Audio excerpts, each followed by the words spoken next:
Welcome back to the channel.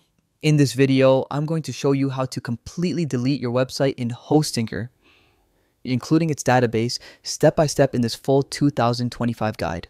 Whether you want a fresh start, you're migrating to a new platform, or you just don't need the site anymore, this tutorial will walk you through the entire process safely. Let's dive in.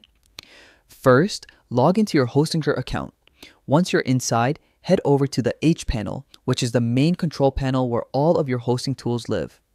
Now, to remove your website files, go to the website list.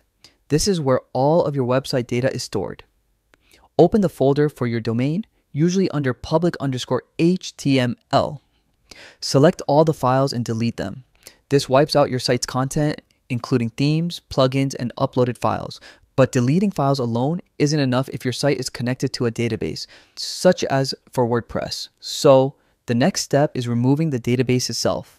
In HPanel, scroll down and click on Databases. Then select MySQL Databases. You'll see a list of all databases associated with your hosting account. Identify the one linked to your website and hit the Delete option. This ensures that everything, including user accounts, settings, and content stored in the database is gone for good. If you also want to delete the connected domain from your Hostinger account, head back to the main menu and click on Domains. From there, go to Domain Portfolio to view your registered domains. You can either unlink it from your hosting plan or completely remove it. If it's a domain you purchased through Hostinger, you also have the option to let it expire or cancel the renewal so you won't be billed again. And that's it.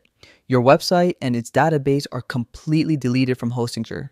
Just remember, once you delete both files and databases, there's no going back. So make sure you've backed up anything important before doing this. So there you have it, the full 2025 guide to deleting your website in Hostinger, including the database. If you found this tutorial helpful, don't forget to hit like, subscribe, and drop a comment if you want me to cover more Hostinger or website management tips. Thanks for watching, and I'll see you in the next video.